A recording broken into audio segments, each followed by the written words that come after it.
Chairman Harrell, we are now live and you have the floor. Thank you.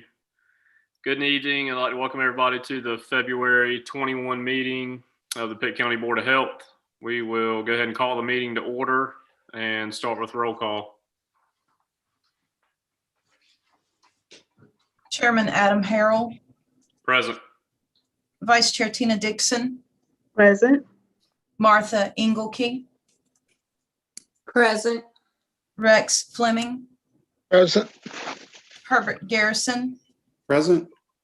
Mark Hayes. Present. Scott McIntosh. Present. Natish Patidar. Present. Kelly Pack Smith. Present. Lowell Spate. Thank you. We have quorum, Chairman. Thank you. Our first order of business will be the swearing-in ceremony for our newest board member, Commissioner Alex Albright.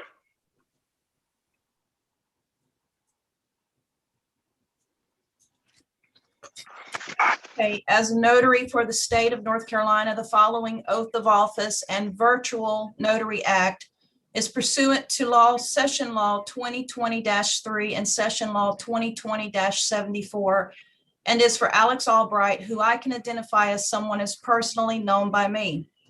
I will be administering this oath virtually from Pitt County, North Carolina. Mr. Albright, please identify your current location for the board. I live in Fountain, North Carolina, on Eason Street, 3196 South Eason Street. Thank you, sir. And for your oath of office, please repeat after me. I, Alex Albright, do solemnly swear that I will support and maintain the Constitution and laws of the United States. I, Alex Albright, do solemnly swear that I will support and maintain the Constitution and laws of the United States And the Constitution and laws of North Carolina, not inconsistent therewith. and the Constitution and laws of North Carolina, not inconsistent therewith, And that I will faithfully discharge the duties of my office as a member of the Pitt County Board of Health and that I will faithfully discharge the duties of my office as a member of the Pitt County Board of Health to the best of my skills and ability, according to law, so help me God. to the best of my skill and ability, according to law, so help me God. Thank you, sir. If you would sign your oath of office. Welcome to the board, sir. Hey, thank you very much. My pleasure. Welcome. Thank you. Welcome aboard, Commissioner. We look Thank you. forward to working with you. Great. Thank And you. I'm glad you're here. Thank you. Next, we'll see any public comments. And hearing none, we'll move on to the minutes from the previous meeting. They've been previously circulated to the board members. Any questions or discussion from the board members?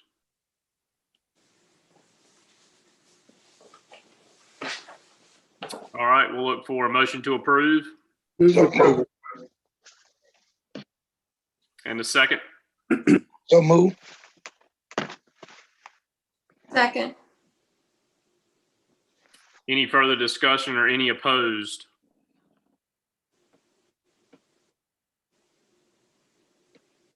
All right, the minutes are approved. Next, we'll move on to the fiscal report with Marcia Hall. Hey, everybody. Kyle, do you mind pulling up the Board of Health, the financial report for period 7? Hope everybody can see that. Thank you. So this is period 7, and it's ending where we stand year to date at the end of January the 31st, 2021. We did not have there were no budget amendments the month of January, and we did looking over it across, we're looking at the third column. The overall approved budget is the $13,293,837. And in the perfect world, the pro rata would be at 7.7. And we all know that we are not in a perfect world, but the year to date is the 6.14. And year to date, we are running a deficit at 103,000. But if you take in consideration the time and items, which is our state funding that I'm actually working on right now, and our encumbered items, we actually are a surplus of $144,214. So we're actually looking okay. Some of our programs do not have the expenses that they normally have with COVID, some of the travel. So they're having to get creative and work with their state consultants to spend their program funds. But overall, we are doing okay at the moment.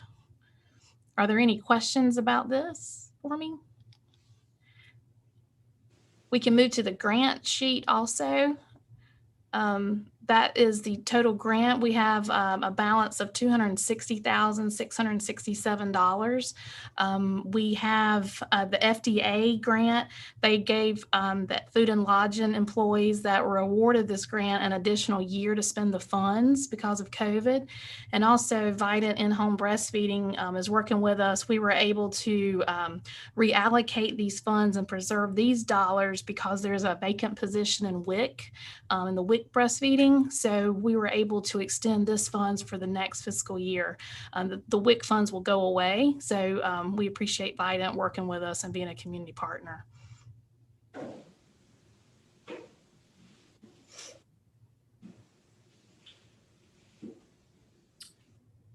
Thank you, Marsha. Do you have anything else, or are you ready for us to take action on this fiscal report? The only other thing is the vacant positions that we've got some in negotiations at the moment, but that is updated as of yesterday. If anybody had any questions about that. Any questions from the board?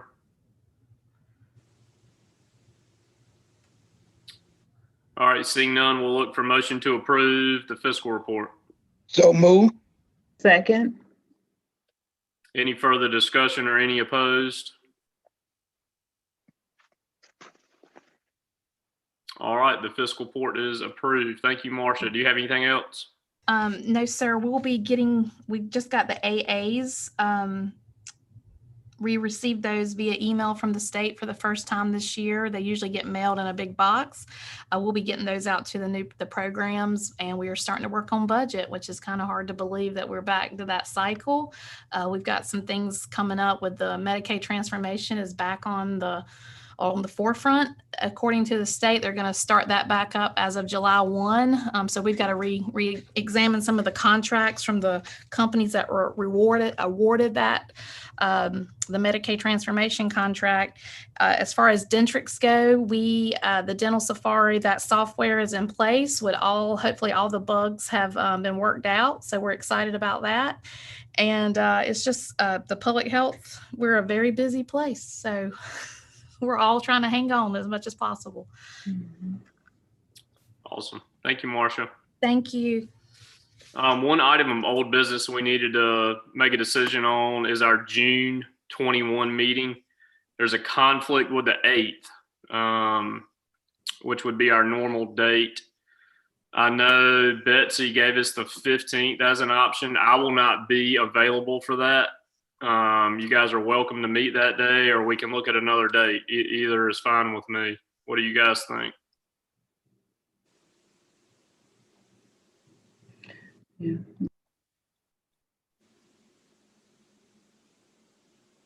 That date is fine with me. Are you good to run the meeting that day, Tina? Yes. Great. If the majority of the people can attend, I can do the meeting that day. Great. Any other conflicts with board members for the 15th? Yeah. That is a conflict for me, Okay. but COVID may change things, so who knows? Yes, that's why I say today, yes, I can do it. Is the next week better for you, Kelly? Actually, it is. Does anyone else have a conflict with the 22nd? No. Actually, that would be the 23rd, I'm sir. sorry. Yes, 23rd.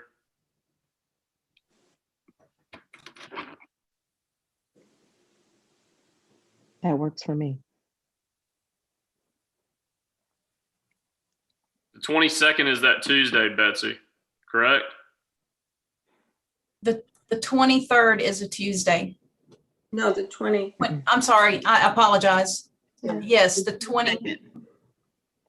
Are we looking at March? March, No, looking at June. June. oh, Yeah, June the 22nd is a Tuesday. that, I apologize, yes, a Tuesday. I was looking at the wrong month. Mhm. Okay. Does anybody else have a conflict with the 22nd? If not, we'll go with that.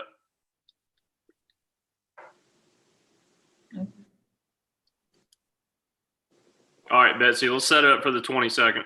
Yes, sir, I will do. All right, moving on to any other items of old business we need to discuss. All right, let's move on to the new business. And up first, we have Dr. Engelke. Hi, I appreciate you all giving me a few minutes just to talk a little bit about, as I think a lot of you know, I taught at the College of Nursing for about 37 years, and I taught a lot of different things. But I wanted to share some positive news because I think in the past, it's been really hard to recruit public health nurses because it just doesn't have that same dynamism that working in an ER or working in an ICU does.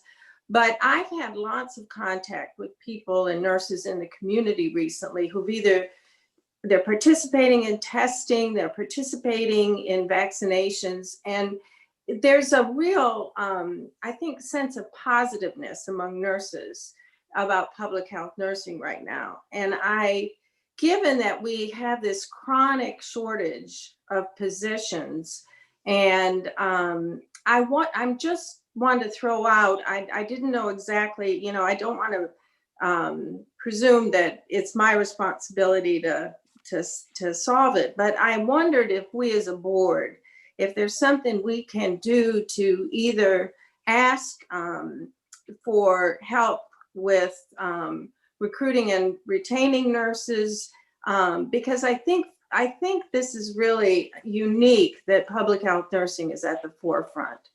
And Dr. Silvernail and Amy, I would defer to you, but at least I have a lot of students, previous students, faculty, nurses I know in the community who really are feeling much more, they seem to finally understand what a public health nurse does. And I would say that to you all, to Dr. Silvernail and Amy, I've just heard overwhelmingly positive comments from nurses who've come over to the health department to help out. And I think it's a great opportunity that I would hate for us to miss.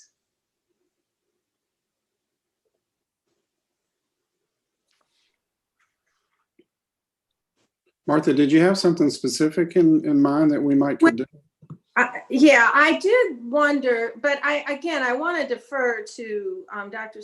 Silvernail and Dr. Hardy and Amy, because I think they know what's going on in the health department. I thought, and I had a short resolution that maybe we could send to the county commissioners and the county staff to prioritize the hiring of public health nurses and advanced practice nurses at this particular time, and try to reduce as much as possible the barriers that we've identified in the past, which is reducing the paperwork and that goes into actually getting a nurse from being offered a position to getting in the position, and also looking at the salary structure. The one thing that I have heard negatively about the current nursing situation, and I completely understand and support the need that we have to hire contract nurses right now to help.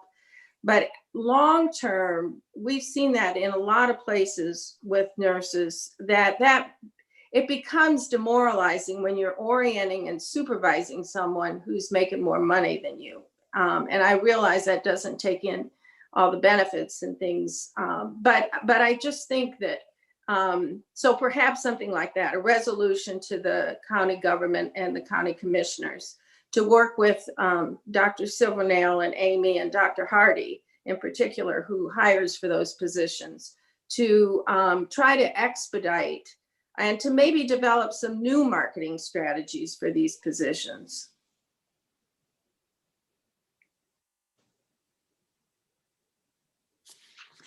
I'd be supportive of that if Dr. Hardy and Dr. Silvernail and Amy think it would help. And Yeah, I have some comments on staffing that are part of my report. I will say we did repost 5 of the nursing positions today. We posted them straight up. We also posted them as what we call work against for folks who don't quite have meet the criteria for that level of a position. Allows us to hire somebody who has the skill set, but maybe not the official credentials for that position, and allow them to grow into the position. They do come in at a lesser salary. Salary is an issue, especially here in Pitt County. We compete against the medical center. We compete against ECU physicians. We compete against Physicians East and other medical practices in the community. So that's an issue. We also were very old-fashioned, I'm going to say, in terms of how we do our recruiting. In order to post the job, it's got to be posted in the Reflector before it can be posted online. And we then tend to not use other online search engines. I said, well, there's a publichealthjobs.org, and we were not using publichealthjobs.org to post positions. And I had Jennifer look into that, and I said, I don't care, we've got lap salary, we can pay for this one way or the other if we want to put people on that. Well, it turns out it's free to put jobs on publichealth.org, and we weren't posting to publichealthjobs.org, which is a well-known public health job search site. So part of it is finding people who have that public health soul, and that is difficult. I do agree with Marty on that. It's very difficult to find folks who have that public health soul. We have with our contract nurses that we've been using for COVID testing and COVID vaccination, been able to cultivate some potential candidates there, and then we hit the salary bridge. So it's kind of nice because we've been able to try them before we buy them, so to speak. But these jobs are open, and these nurses are welcome to apply for those jobs, and we can move forward from there if they're interested in applying. Dr. Silverdale, have we looked, because another job I had for a while was I worked with public health departments and about 20 nurses in about 20 health departments across the state. And while a lot of health departments do have chronic shortages and salaries are a problem, there are counties that's not really a problem. And part of it is because the county subsidizes the salaries, especially like if you look at places where there's a medical center in the county that they subsidize it. And of course, it's not going to be exactly the same, but it's a lot closer than it is in Pitt County. I think we're somewhat unique when you look at Wake County and Durham and places that are competing with medical centers, that we, when I looked at that a few years ago, our gap was quite a bit larger than theirs. Yeah, we do feel like salary is a challenge in these positions, but not just in nursing, but in other positions as well. The relative amount of work that's done per position, if you work for us versus Beaufort County and you're a food and lodging inspector, you're going to do twice as many inspections here as you do in Beaufort County for the same salary. Same thing with our on-site wastewater folks. You're going to do twice the volume of work here as you would in Beaufort County or one of the smaller surrounding counties. So those are challenges too. It's not just dollars, but it's relative amount of work versus some of our surrounding counties, and they do draw off some of our folks. So, Dr. Silvernail, is the problem the pay scale or is it the budget? Because if the county was subsidizing, potentially the amount that you would have available would increase, but is the problem more so the pay scale in Pitt County for public health? Well, we are locked into the pay grade and step system. So if a nurse qualifies, and I don't know where a nurse would qualify, let's say it's a grade 35 and she can come in at step 3, or he can come in at step 3, and that equates to X dollars, that's where we can bring them in. So with that system is very rigid in terms of what we are able to offer in most settings. Is that a state scale? It is partly tied to the state. I think the county ultimately determines the dollars behind it, but don't hold me to that, Dr. Hayes. It So would maybe- be, oh, excuse me. I'm sorry. I was going to say it would be an interesting question to look into to that. I think that and as has been stated, this is a time that public health is on a lot of people's minds and the experiences with nursing profession. Yeah, the commissioners regularly hear from other agencies when they say, yeah, this is what other people are paying their people, and those kind of comparatives make a difference. And yeah, if it's possible that a subsidy could go into effect that would raise a salary of beyond that step that Dr. Silverdale is talking about, it'd certainly be worth looking at, it seems. So, I mean, maybe the action item is twofold. Maybe we do need to approach the county commissioners, but we also need to approach the state if that salary scale is dictated by the state. Or if it's a combination, because it seems like if others are able to pay more, like in the Wake County area, why can't we pay more on those steps? I'm not sure where the regulation sits or the statute sits and who's responsible for it, but maybe that's what we need to figure out, is who's setting that pay scale. How much of it is like teaching, where there's a state scale for teaching and that's what we pay, but then Pitt County steps in and pays an additional supplement to our teachers, which is not as much as Wilson County pays. But when that comes before the board, we hear that teachers in Wilson County are getting this supplement, and we're trying to help our teachers, not move out of the county. I think that we should, I don't know whether we can, certainly treat our nursing profession in the same respect. Yeah. I definitely think it's worth looking at to make sure that we're paying a comparable salary, and we just need to see where the starting line is. If the state is establishing the starting line, but we're able to go above it, then we have a conversation with the commissioners, I think, at that point. And Chairman Harrell and Dr. Silvernell and possibly Amy, because I know Amy has history with this. If I could offer a perspective. So the state does regulate the starting salary in those positions through the Office of State Human Resources. There is discretion at the county level as to where someone is paid within that pay scale. We talked about this a while back. Wake is different. They are substantially equivalent. So there's different things that from the state level that could be considered. I'm not discouraging the Board of Health to make the petition to the Board of Commissioners for this particular item. Unfortunately, I actually was on a meeting earlier today with Dr. Silvernell, and I said, government is quite specific and restrictive in certain cases. So it's challenging at times to work within the confines of our processes.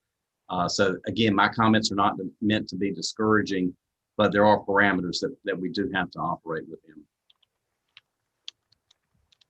So maybe what do we do? I mean, I'm thinking about it like this. Do we look at our surrounding 7 or 8 counties that, or that we border with and say, okay, what is a, whatever Dr. Silvernell said, a grade 35 nurse making at entry level, and what are we offering in comparison to that?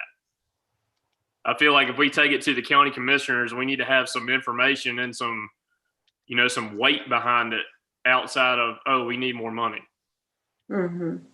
One of the things that struck me was the discussion or the comment that compared working for public health and other nursing jobs. And I don't think you would have to just compare that to public health, but I think an overview of the nursing profession and where the money is would be very helpful for people to sort of understand the whole picture. If someone could work at Vidant for so much more money, one of the questions, but comparing sheriffs with police is Greenville Police or others is use of a car or benefits or those sorts of things. But salary is up there, and people do look at those things. And it's not, what I'm saying is that it's not just county sheriff here versus county sheriff somewhere else. It's also county sheriff's pay here versus ECU police and Vidant security and Greenville police, and those things are all part of the package, I think, when people are trying to recruit. And I think we go back to the original comment here, that is there a way to take advantage of the feeling about public nursing right now and do a more active recruiting. And maybe it's not a long-term thing, but it's an expense or a program that we could use to go along with look at also raising money, salary. Mm-hmm.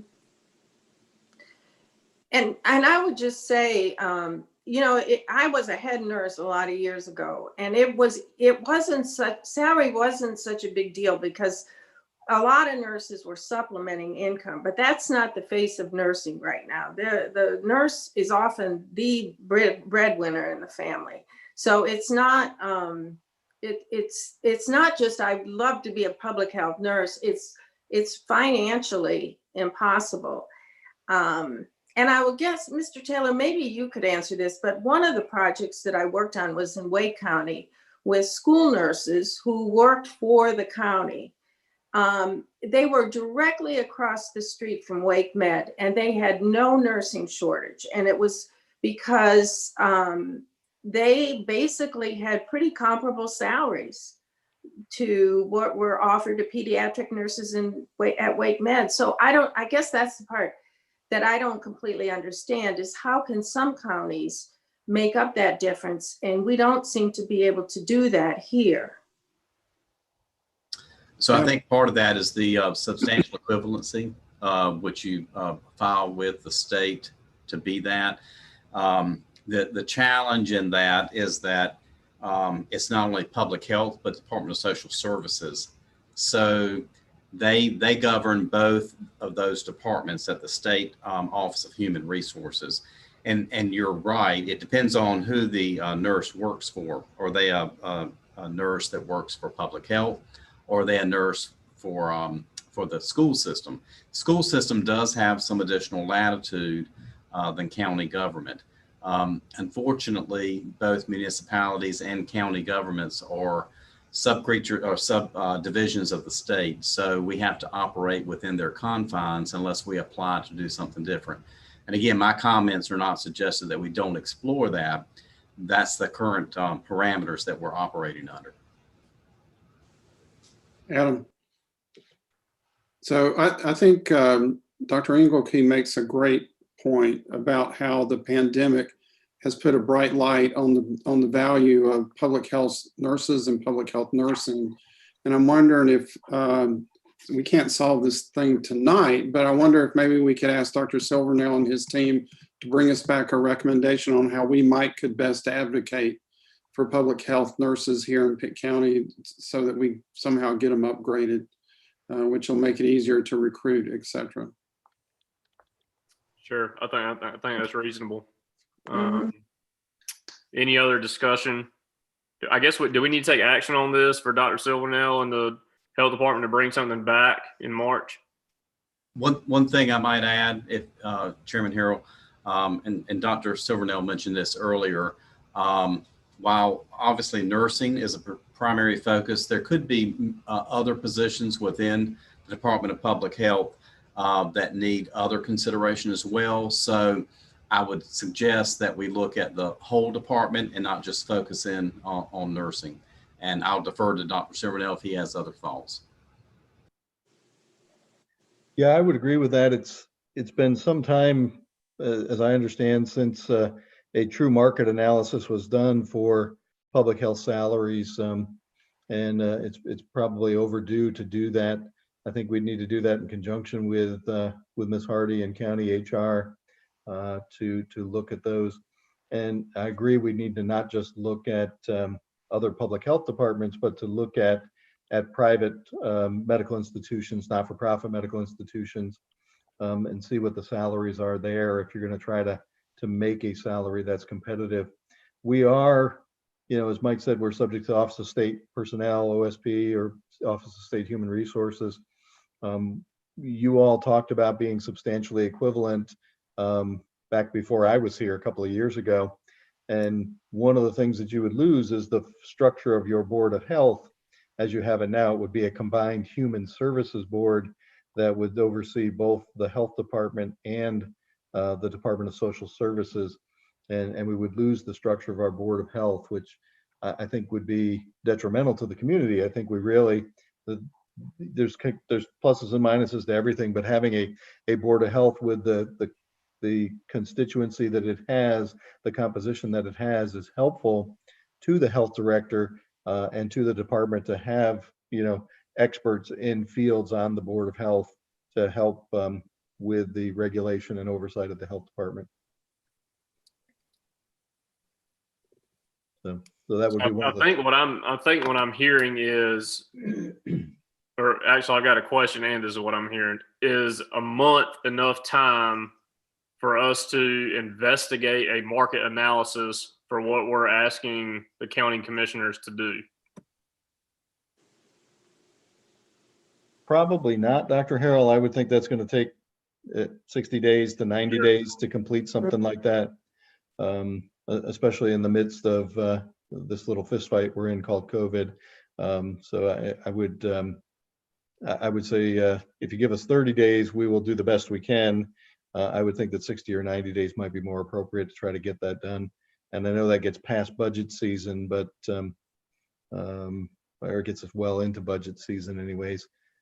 But I'm not sure we could get it done in 30 days. Dr. Silverman, I would add, I agree with the timing, but it also kind of dovetails very nicely with the budget session that we will be, we're formulating now, we'll be taking back to the board in May. And so I think having some of that information and starting these discussions now will prime that. And obviously having Commissioner Albright on this board and being able to articulate those needs back to the full board when we are deliberating or they are deliberating what to approve. I think this is a good time to consider that. Mike, when will the budget meeting for May be? Do you know the date on that? It's typically the second or third week in May is the workshops we have with the board. And then we'll come back in June for a public hearing. Okay, so my thought is, and y'all, chime in, if we have some idea by April, that's 60 days, and then kind of finalize whatever discussion or the meat of our argument by our May meeting, get everything nailed down, so then Commissioner Albright can carry this back and say, all right, this is what we've got. That sounds good. I don't know how the presentations unfold, but I believe that our process starts that week of our meeting in May. So and I don't know what you would want to do to prepare, but it may be that you could postpone or you could rearrange the presentation for health so that it would be later. I'm not aware of how that process unfolds, but I believe it's the second week that we have set aside, and I don't have that handy right now, but would be glad to work with anyone to move forward on this. And one of the things on that, if the manager and Brian Burnett, Deputy Manager CFO, has an understanding that this is an item that would be brought to the board for further discussion, that helps them plan as they are putting the budget presentation together for the full board. They would be anticipating some requests that might be made. So again, I think this is a good timely conversation to be having, and then any communication back to the county side that would prepare us in helping put that budget together. And I would say again, Dr. Silverdale, I hope you can use county resources with this much time in advance to help you as much as possible to get this market analysis done, that you would not feel like your staff had to undertake all of that. So. I would really support that because I know how busy you all are at the health department. If there's someone who could actually be supportive in that, I think Dr. Hardy's a friend of mine. I don't want this to fall on her. I know how busy she is right now. So Mike, do you know who would have we done these sorts of things before that in the county that someone would, I know that Sheriff Dance has brought this sort of thing to us before and has worked on it pretty hard, but does the county have staff that could, yes, I spoke up and I should have asked Mike first. No, you're fine. It would be a combination of our county Department of Human Resources and the Office of State Human Resources that we would do this in conjunction with. And when we look at the market, back to Dr. Silvernail's point, you have to consider, what your competing forces are in addition to other county or other things as well. And I think Amy would support this. I think in the past, it's been a number of years ago now because of the issue with the healthcare presence in our community. It is a more competitive environment. And I know in the past, our particular back to the nursing, they have been upgraded because of that particular community dynamic. So I think we're just starting to see this more pronounced now. And I would agree that I think there's a renewed sense of appreciation and value for the contributions and service that public health offers. So this is a really good time, in my opinion, to consider this. Okay, thank you guys. That was a good discussion. How am I, or do we need to take action on this tonight?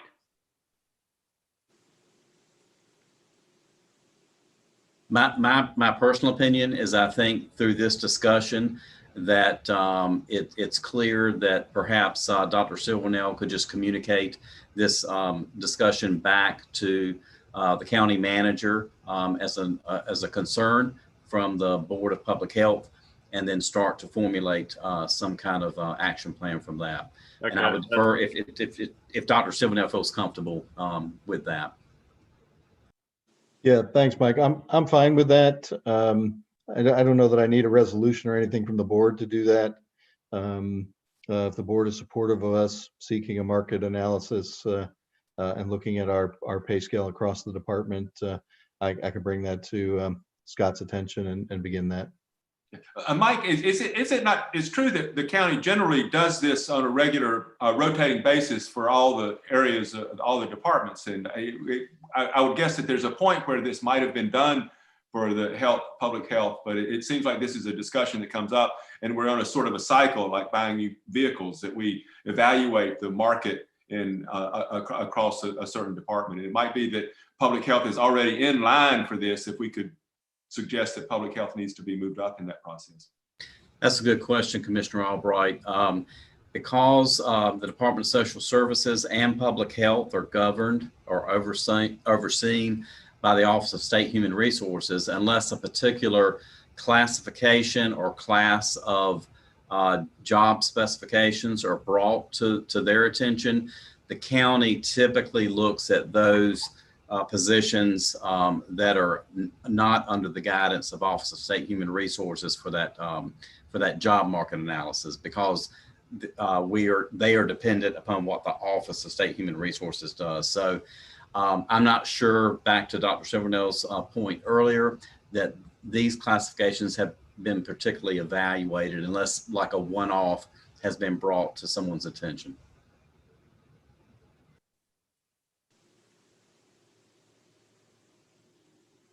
Any other comments or discussion for tonight on this matter? So we'll have a report on this. Did we decide at the April meeting, or? We're going to say April at the earliest. Okay. I feel like if we're going to the big board, in budget season, I've always been one to say, don't come to me with a problem if you don't have a solution. And I feel like if we're going to come to them with this and say, look, this is what we got, here's what we need to do. Now we've at least got an idea of what we're looking for before we ever ask. Mm-hmm. Thank you. Very good. Other discussion on this new business item? All right, we'll move on to the Health Director's report. Dr. Silvernail. Good evening, everybody. Welcome, Commissioner Albright, to your first meeting. Sorry to hit you with so much in the first night. Our staffing, you saw our report. Right now we have 18 vacancies, not counting those that are marked in yellow, which were grant-funded positions or positions where the funding ended. That represents nearly 20% of our workforce is vacant at this time. In environmental health, especially in on-site wastewater, we have 2 vacancies, which we have filled at least one of, but it's filled at a trainee level. So that individual will spend approximately the next 6 months training before they are certified to work independently in on-site wastewater issues. We also have 2 staff with personal medical problems who are out of work or on restricted duties, further limiting the abilities of environmental health. Specifically, I need to brief you on the on-site wastewater department or division and their issues. They are significantly behind on the permitting process for septic systems in the county, especially on subdivision work. One of the employees who is out with personal medical issues is in that subdivision section of on-site wastewater. Mike Taylor and myself and the county manager had a meeting this morning to talk about some of these issues.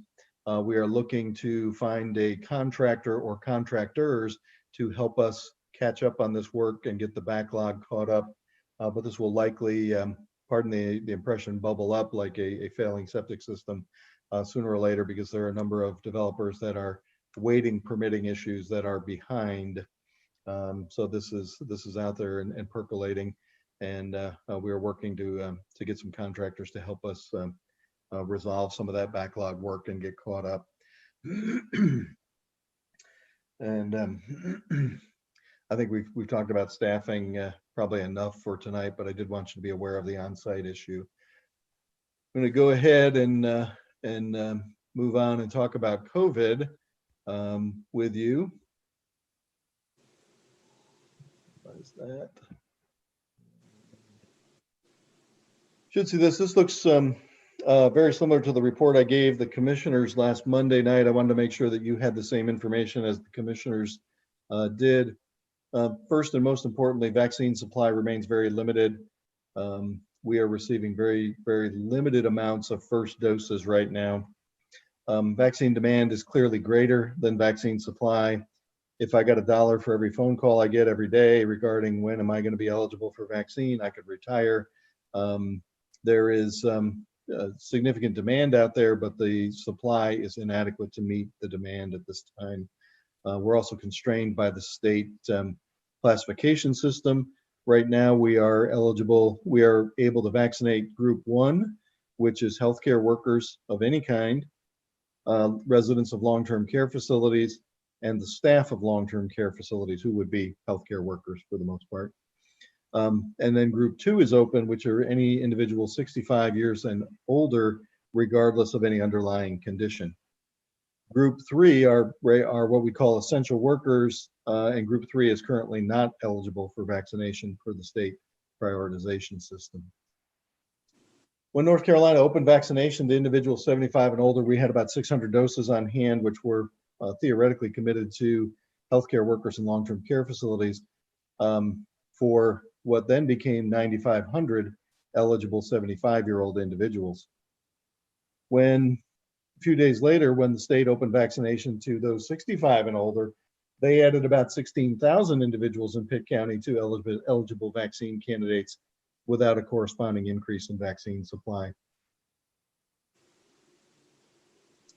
Talk to you about our vaccine operations. Provided vaccine is available, we have been holding vaccine clinics 4 to 5 days per week, including Saturdays. These have been both booster and first dose clinics. We have tried to consolidate our booster clinics so that they can run a little bit faster. The boosters clinics do run a little bit faster. The medical reviews is abbreviated. The education session has already been done, so we can move people to a booster clinic faster than we can a normal clinic. although our throughput and even the first dose clinics has improved greatly since late December. On Saturday, the 30th of January, we did a clinic at the health department for historically marginalized populations and vaccinated 240 individuals from those populations. Shout out to Dr. Kim Hardy and her staff for doing that clinic on Saturday, and we have been doing other clinics on Saturday for first doses and for what are now called HMP populations. Pitt County EMS, thank you to Dr. Portella, Jim MacArthur, and Randy Gentry for their assistance in vaccinating Pitt County EMS providers. Dr. Portella and Jim MacArthur have been out and done a series of offsite clinics to reach our county EMS folks. They've been in the north and the west of the county, in the south and the east. And given the layout of fire and EMS stations, that's worked well in terms of serving our EMS providers, and it's saved our EMS providers a trip to the health department. So very pleased with that program. It's worked very well for us. The Pitt County Health Department ECU mobile vaccine team, we were assigned 40 congregate living facilities or long-term care facilities to vaccinate. Obtaining consent medical review on these individuals is a slow process. We continue to work with these facilities. To date, we vaccinated 3 of these facilities. Again, consenting is a very slow process in these facilities. And we are booked to go back and do the booster doses for them as well. This process worked well. Dr. Shackelford's interested in going out and doing other clinics for us as vaccine supply and eligibility allow. So we could use his team to do a clinic, a community clinic in a smaller community in the county. We could use his team to do an employer and do some on-site vaccinations for employers. There is a small cost associated with that, but we really need an ability to magnify or multiply our force, and this is one of our force multipliers. Our general public clinics, we held 3 large-scale general public clinics for COVID-19 vaccination at the Ag Center. Each of these clinics vaccinated 230 individuals from Pitt County. I was very pleased to work these clinics myself and meet many of our residents in person.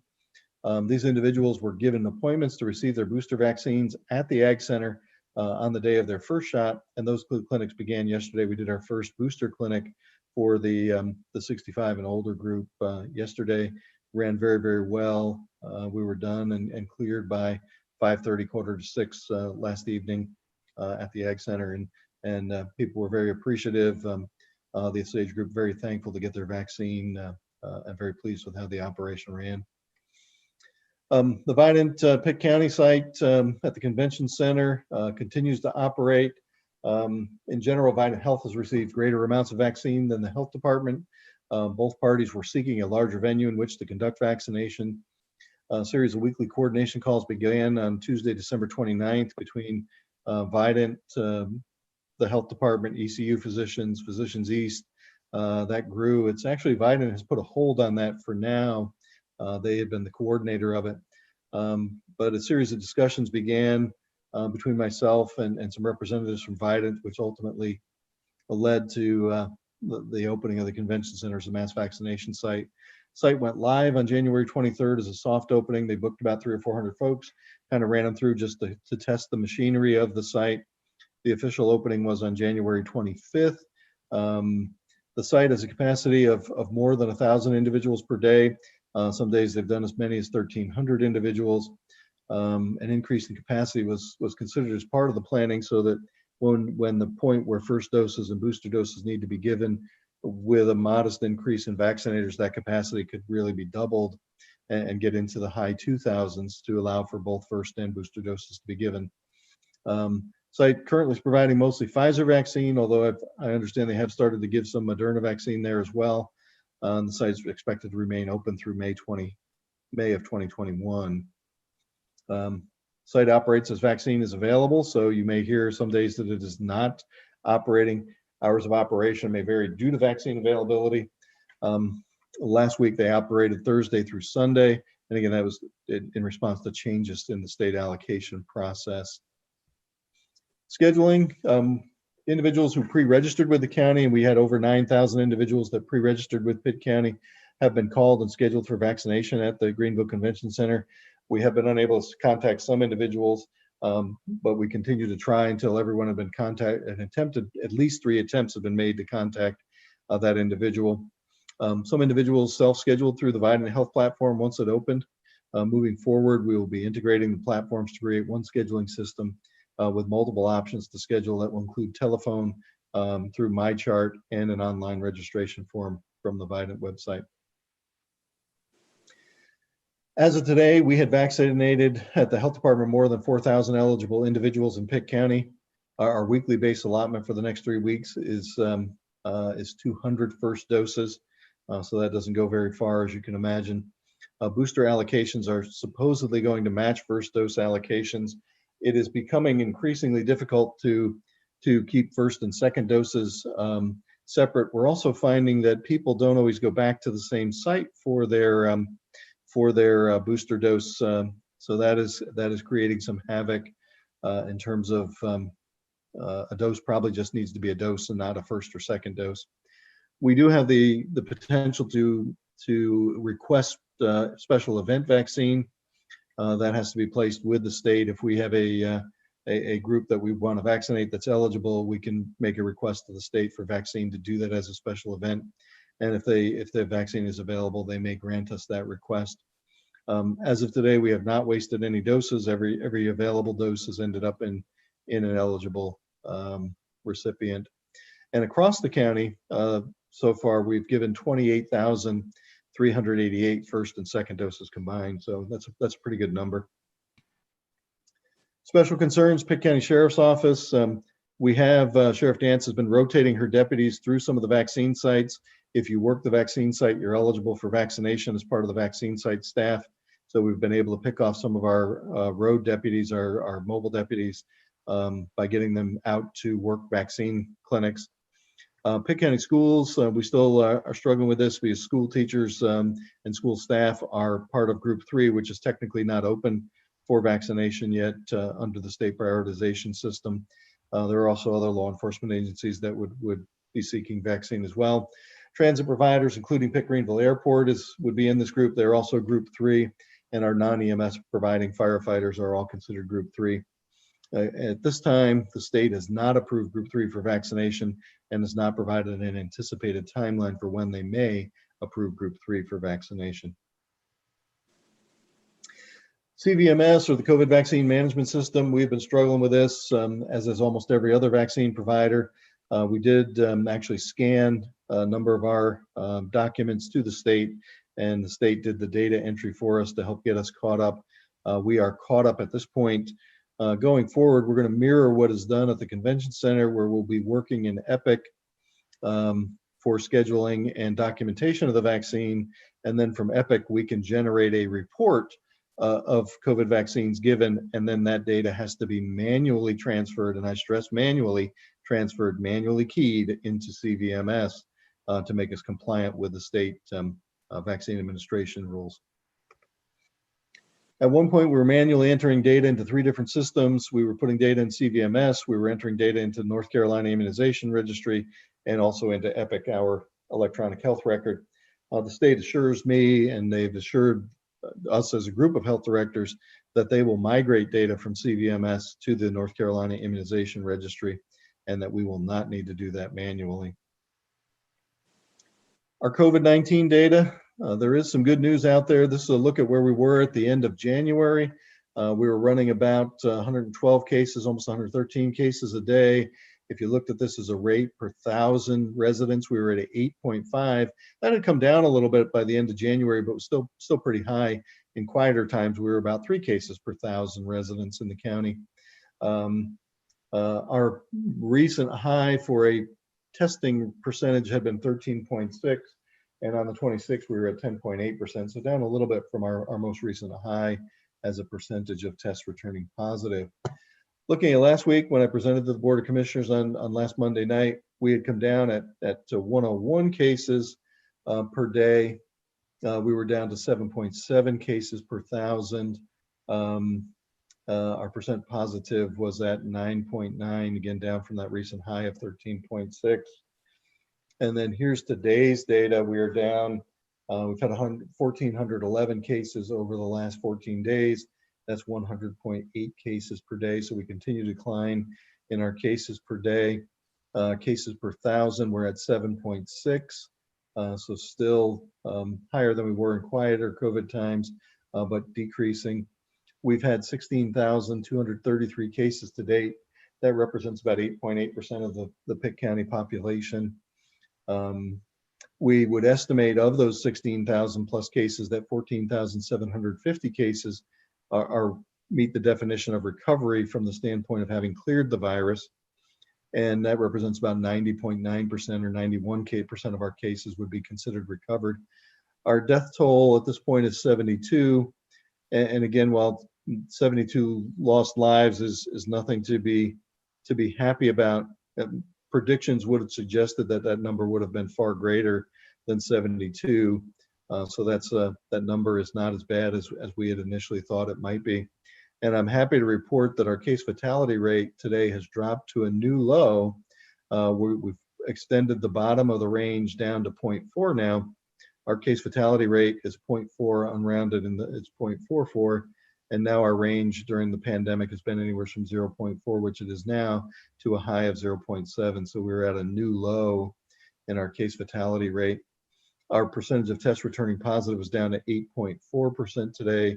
So down a little over 5 percentage points from our recent high of 13.6%. I want to show you, this is the viral weekly surveillance chart from Vidant. I stole this from Vidant. Don't tell them I stole it from them. Bill Cleve puts these together. Notable absence, RSV, not present. Influenza A, only 2 cases as of last week through the lab. Didn't pull today's slide for this one. Sorry about that, folks. But very, very low levels of influenza in the community. Very no RSV reported through the hospital lab, which is just amazing. Usually this starts about the end of October, beginning of November, and runs through December. Some of that is clearly our non-pharmaceutical intervention in terms of masking, hand washing, sanitization, cough etiquette, all those kinds of things. But I also think to some extent COVID has just pushed these other viruses out of the viral ecosystem. It outcompetes them for hosts, I think, is part of this. Pitt County numbers. I do want to take a minute and run you through these numbers from the state website. I think it's reasonable to walk you through as the close that. I'm going to reshare my screen with the state website, and then I can show you the breakdown on vaccinations as well. Here, can you all see that now? Mhm. Okay, so if you come down, here's the state map. You go to Pitt County, these are 781 cases per 100,000 residents for the last 7 or 14 days. If you look at the next tab, they do it per 10,000 residents. I'm sorry, this has got to refresh itself since it's been sitting dormant. So there we go. So we go, changes colors when you go to the 10,000, and we're 7.8. So again, I said 7.6, they say 7.8 within rounding differences. And where we get our cases per 14 days is off of the next view. And there's our 1,411 cases from the standpoint of looking at the cases over the last 14 days. We go to our total case count on case tab. And again, that needs a second to refresh. This is the state epi curve. So do you argue, did we ever flatten the curve? Well, yeah, that curve is fairly flat until we got to our spike here. Looks very similar to the flu curve, by the way. This is one of the reasons I say don't look at this by the date of report. This is an anomaly. When you look at this by date of collection, that anomaly goes away. And if we look at it by Pitt County,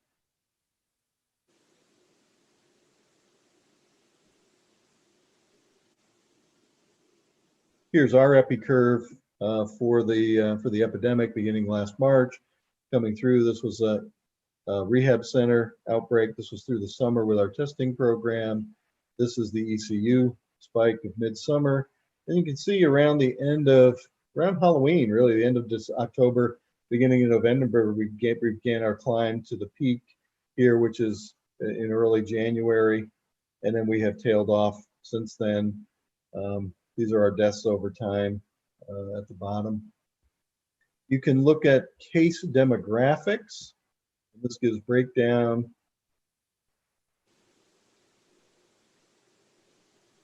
Let that load. So this gives you the state view. So we can, excuse me, look at this by race. We can look at this by ethnicity. We can look at this by age, and then we can look at this by gender. This has a county view as well. So if we go and we scroll down to Pitt County,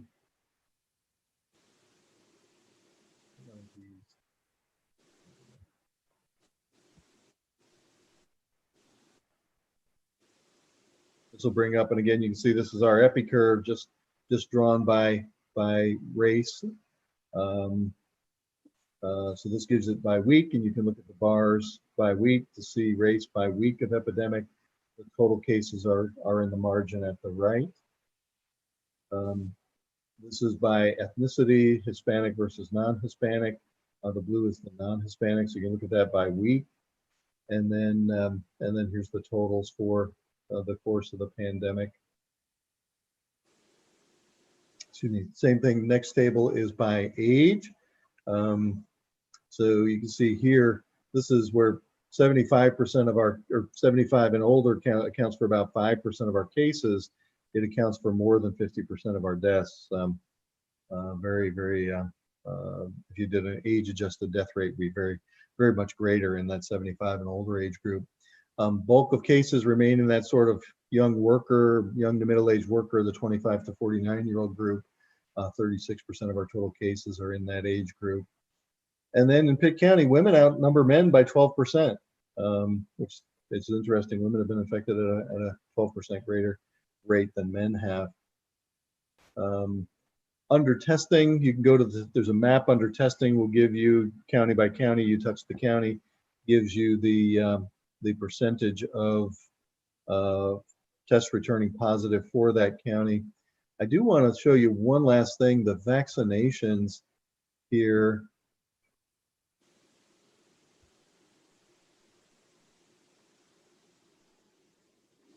And so this gives you a breakdown by first doses, second doses, total doses, looking at it by weekly vaccinations.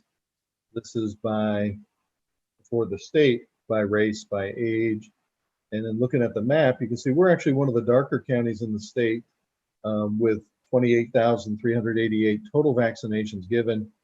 22,127 of those are first doses, 6,261 are second doses.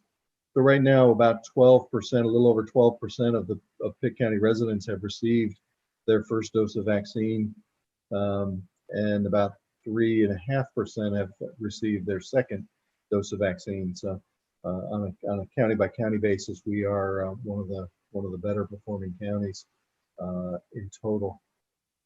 If you go here, we can again look at data by county in terms of the breakdown. And equity is very important. So when we look at this, Blacks or African Americans have received about 22% of the vaccination. Underrepresented in Pitt County, they're about 30 or 31% of the population. So underrepresented, but better than I think we would have thought. Hispanics are at about 2.25%. We estimate that Hispanics are between 6 and 12% of the Pitt County population, so they're underrepresented. We do have a clinic coming up that will target Hispanics for vaccination later this month. We're working with a Mexican and some other community groups to book a clinic that will cater to our Hispanic friends. Age-wise, the bulk of these are in that 65 to 74-year-old group. We have a number of our younger workers that are in the healthcare fields that have been vaccinated, and women have had more disease than men. Women are also being vaccinated more than men for the state. So very interesting. Just wanted you all to see that. And if you want to look at the data yourself, you can go to the state website and look at the data yourself. These Tableau dashboards are really very helpful, I think, in visualizing the data. and it saves us work because we were doing some of that graphing ourselves for a long time, and it's very tedious because sometimes the data gets backfilled and you've got to go back and backfill it in. The state does that for us now, and this Tableau product is interactive and very informative, I think.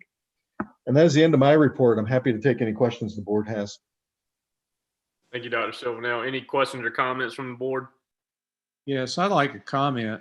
I know last month I made a comment about, maybe vaccine not being, all doses being used at the hospital. And I was talking to a nurse just this past week, and she admitted she hadn't been vaccinated because she didn't want to be vaccinated. She's a young woman. And I think one of the frustrations that I have is that, it seems like the state is mandating who we prioritize as to who should be at the front of the line. And yet some of the people that are said, hey, you're at the front of the line, don't want the vaccine.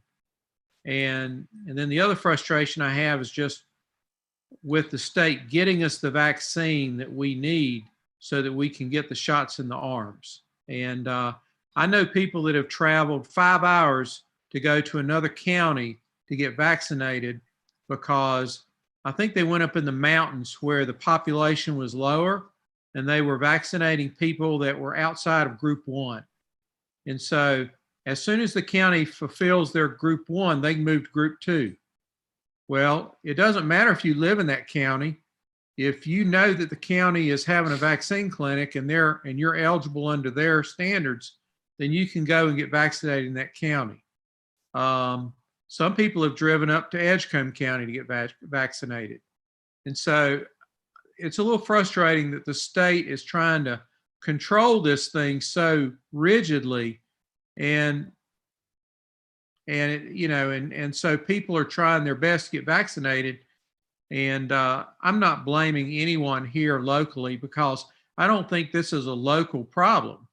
If anything, I would say that the state has a problem and DHHS has a problem. And I did hear about the big vaccine clinic they had up in Charlotte where some of the doses they promised local health departments, they couldn't give them because they scheduled this big clinic up in Charlotte. And so I don't know. I'm just, everything you read, it makes you think, what is the problem with, and maybe the problem is that the state doesn't have the vaccine. I don't know. But Dr. Silvernail, any comment? You might not want to comment on that. I don't know. Ms. Adams says I can't say no comment. I will say that in the work I did when I was a New York State public health physician, in New York State, the state had a plan to vaccinate state agencies and state employees. They didn't put that burden on local health departments. That burden has fallen to local health departments here. In the past, the strategy had been you need to protect the protectors first. That strategy sort of went out the window here. And whatever reason the state has for doing that, I don't know. Normally you would do your firefighters, EMS, your law enforcement. The teachers are clamoring for this. I get a phone call about every other day from Dr. Lenker. When can you vaccinate my staff? We are locked into the prioritization as determined by the state. And I know it's even more frustrating because there are some counties who have ignored that. The Board of Commissioners gave me very clear direction early in this that I was to follow the state guidelines unless there were not state guidelines or unless where individual clinical judgment needed to be exercised. So they wanted the state guidelines followed. The agreement that I signed, the vaccinator agreement I signed with the state required me to follow the state's prioritization guidelines. So I have to follow those guidelines. While there's times where there can be some wiggle room in terms of, if you're working a COVID testing site, if you're working a COVID vaccination site, we can vaccinate those folks as part of our workforce. We have done that. You have to be careful when you start wiggling because then you get into territory that maybe you didn't intend to wiggle into, and then you get accused of not being equitable in the distribution of your vaccine. So we are trying to follow the state rules. We are a big enough county that we are visible enough that we feel we have to follow the state rules and can't bend them. Some of the smaller counties where maybe they've got a dozen sheriff's deputies, so well, a dozen doses you're probably not going to miss. 120 doses I'm going to miss if I give 120 doses to the sheriff's department, without having them working one of our vaccine clinics. So we have tried to adhere to the state guidelines and follow those rules, which we agreed to as part of our vaccinator agreement, and also based on the direction that the commissioners wish that we took as well. Dr. Silvernail, just following up on that, is there a discussion at the state level about this county hopping? I've certainly heard that a lot about that, and I'm wondering if you were showing county of residence in your stats, and so I go to Person County and get a vaccine. I didn't, but it is out there, and I wondered if the state is addressing that issue. It is, and again, since the vaccine was paid for with federal tax dollars, we cannot check county of residence. We also cannot verify age. And when we get to group 3, it'll be pandemonium because we won't be able to verify in group 3 that you are what you say you are. So if you say you're a cashier at Food Lion, we have to accept that you're a cashier at Food Lion. If you say you're a Pitt County teacher or a Pitt County custodian for Pitt County schools, we have to, we would verify that. We anticipate that when vaccines available and when the state allows us to do the school, that we will do some clinics directed for school employees. So that'll help cut down on that. But in our open clinics, that will be, there is no verification of any of those parameters. One of the funny things is that they've done too is for historically marginalized populations, they're saying poor. So normally when we think of a marginalized population, we would think of a racial or ethnic minority that would constitute that group. But they're saying that even poor white individuals would be a historically marginalized population. But I'm not sure how we would verify income and to make that assessment. So that's something else that's come out in the state guidance.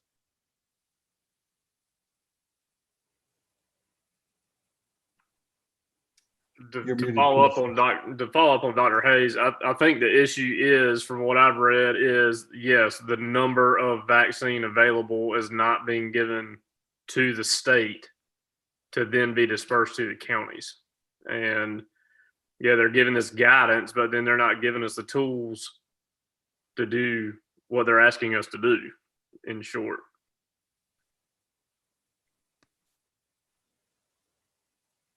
Other questions or comments? I think the good news is, because I think this is simply a supply problem. I think the good news is Dr. Silvernail has systems in place that the moment we get the supply, he's going to be ready to get shots in arms, either at the health department through the multiplex, however they go. We just, as soon as we get the supply, I think we're going to be in good shape.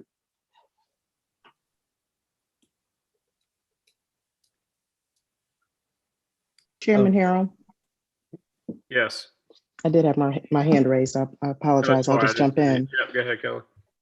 So there's a couple of things. The first thing I'll say is that a huge amount of supply of that vaccine was given to Vidant Health. And so it is not, Vidant Health is a regional care provider. So for sure, when we do our clinics and we schedule people, we don't care what county you're coming from. If you're in the East, we want to bring you in and get vaccine in your arm because it still becomes an impact on our community. So as much as I do understand wanting to target Pitt County, when you decide to give the bulk of the supply to a regional care provider, that footprint is far broader than the county that the main hospital might sit in. So with 8 other hospitals in the region, definitely Vidant Health is going to cover that area.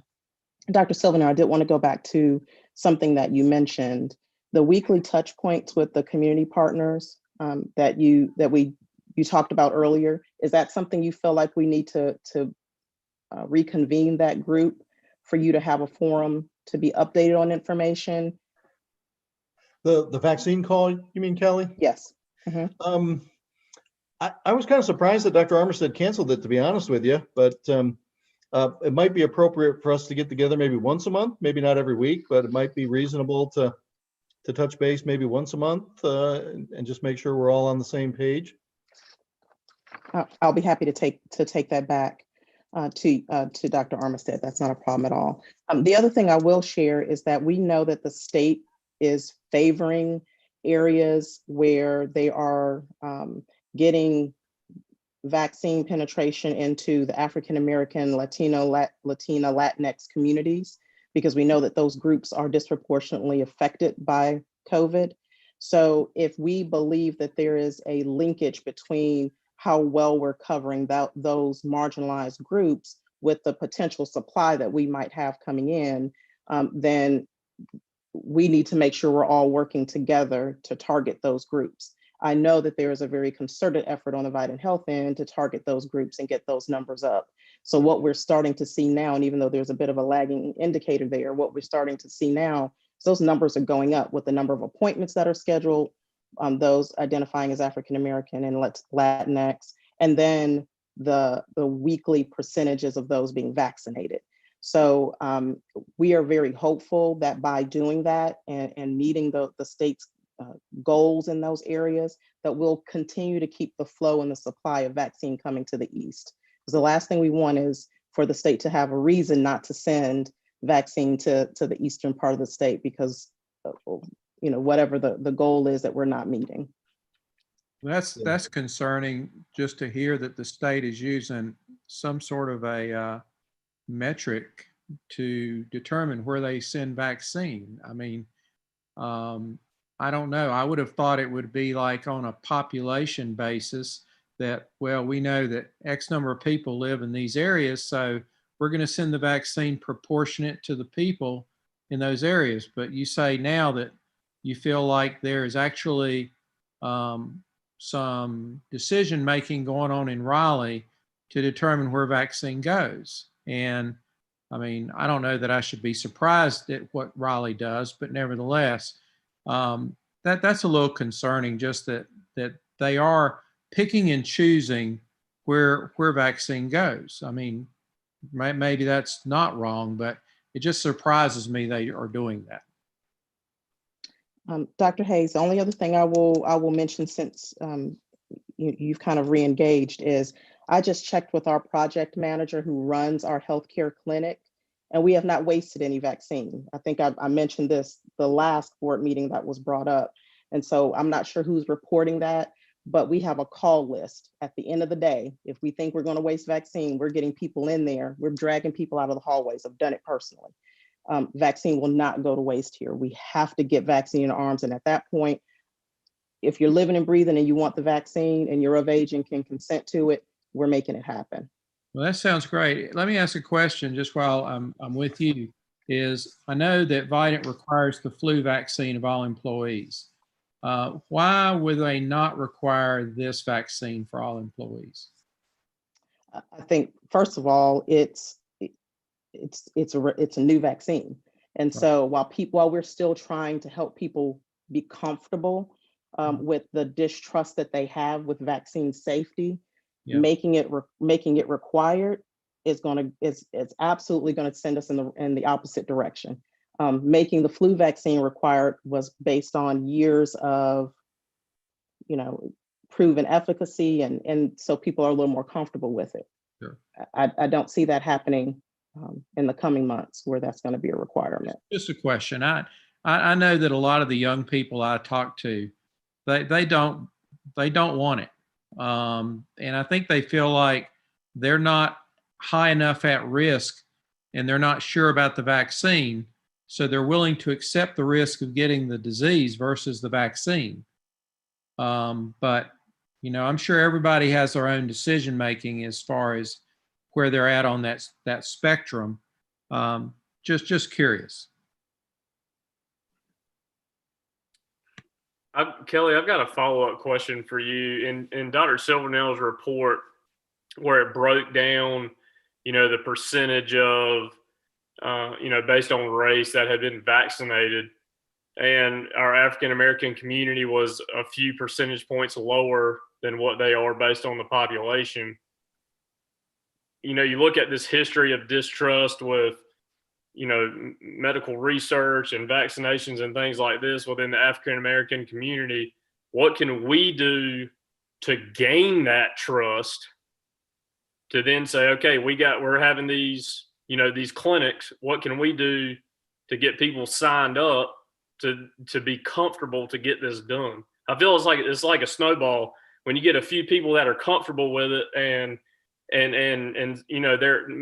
a public face in the community, and they say, look, we want it, we got it, go get it. People that are trusted by our population, how do we get there to where we can say, all right, we got the vaccine, come get it, they're comfortable, and everybody's good?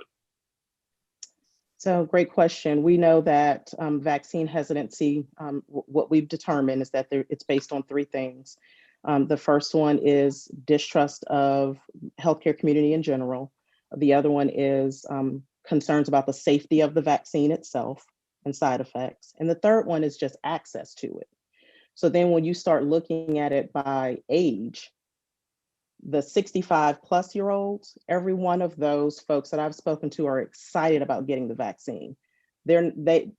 Most of them are not afraid of accepting it. They just can't get to it. Right. Some of them can't drive all the way into Greenville. You live in Grimesland and it takes you 30 minutes.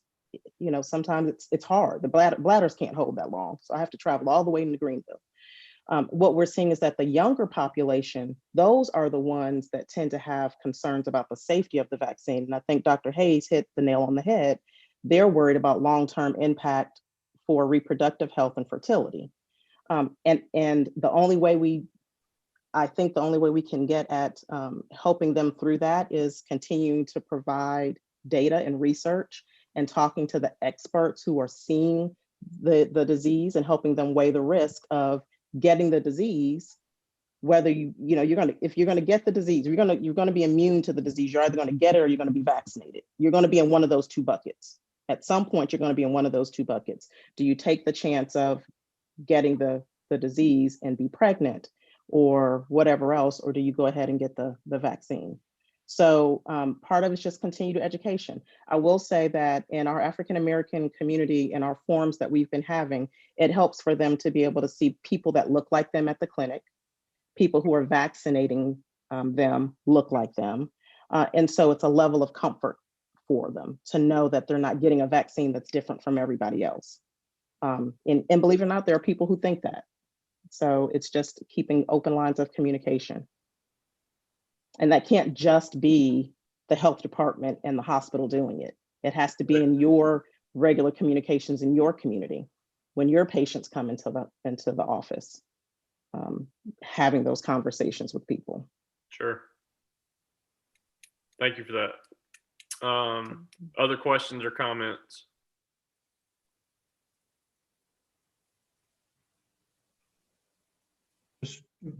Dr. Harold would say we have worked to cultivate what we might call vaccine ambassadors, folks who we have vaccinated who are willing to go back to the African American community, the Latino community, and talk about their experience with the vaccine, that they've got it.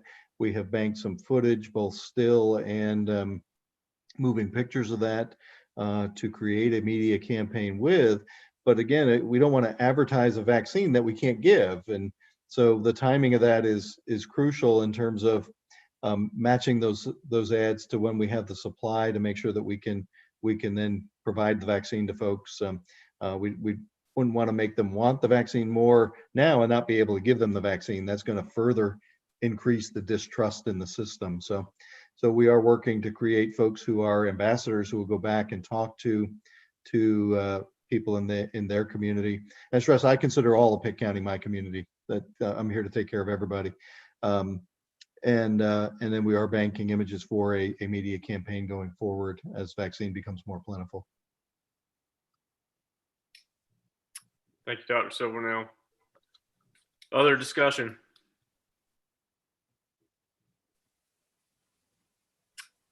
I'd like to again welcome Commissioner Albright to the board. We look forward to working with you and glad you're on board with us. Thank you. And if Right, thank you. nobody has anything else, we'll look for a motion to adjourn. So moved. So moved. Second. Any opposed? All right, thank you all. We'll see you in March. And y'all take care. Meeting's Night. adjourned. Thanks, folks.